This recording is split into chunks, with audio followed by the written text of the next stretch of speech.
கோட்டக்குப்பம் தான் வேலூர்லயே ரொம்ப பின்தங்கி ஆமா. வறுமையின் பிடியில பிடியில இருக்கக்கூடிய இருக்கக்கூடிய ஒரு ஒரு தொகுதின்னு சொல்றாங்க. நம்ம அந்த வறட்சி, பிரதான தொகுதின்னு நம்ம கணக்கு பின்தங்கிய தொகுதின்னு கணக்கு ம். போடுறதுல முக்கியமான தொகுதி அது. ரொம்ப ட்ரையான ஒரு ஆமா.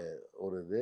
பெரிய விவசாயம் அந்த அளவுக்கு பெருசா இல்லாம, மலைகள் இந்த மாரி பாறைகள் நிறைந்த ஒரு பகுதி ம். அப்படின்ற மாரியா இருக்கும். அதனால அங்க இருக்க மக்கள்ட்ட பெரிய வளர்ச்சி அப்படின்றது இல்ல. முன்னேற்றம்ன்றது வரல. அப்ப இந்த ஹேட்ரிக் தோல்வி வந்து இந்த வாட்டி போறதுக்கு வாய்ப்பு இருக்கா திமுகக்கு? ஏன்னா அதிமுகவுடைய ஆட்சி தான் 3 முறை தொடர்ந்து இருக்கு. ஆமா. சோ அது வந்து மாறுமா இந்த வாட்டி? ஒரு ஸ்ட்ராங் வேட்பாளர் இவங்க வந்து நீங்க சொல்றா மாதிரி வச்சு அது ஏதாவது முயற்சி எடுப்பாங்களா? பழம் நழுவி பாலில் விழுந்தது மாரி, விஜய் உள்ள புகுந்து எல்லாத்தையும் கெடுக்குறாருன்றீங்க. கெடுத்தாருன்னு வைங்க. ஒருவேள அதிமுகவ ம். கெடுத்தாருன்னா, ம். அங்க வந்து திரும்ப ஒரு இது நான் இதுவரைக்கும் தோற்றுக் கொண்டிருந்த திமுக வேட்பாளர் முதல் முறையா வெற்றிக்கனியை சுவைக்கிறதுக்கு வாய்ப்புகள் விஜய் இருக்கு. வந்து அருள் பாலிப்பாரான்றத பொறுத்திருந்து தான் பார்க்கணும். ம்.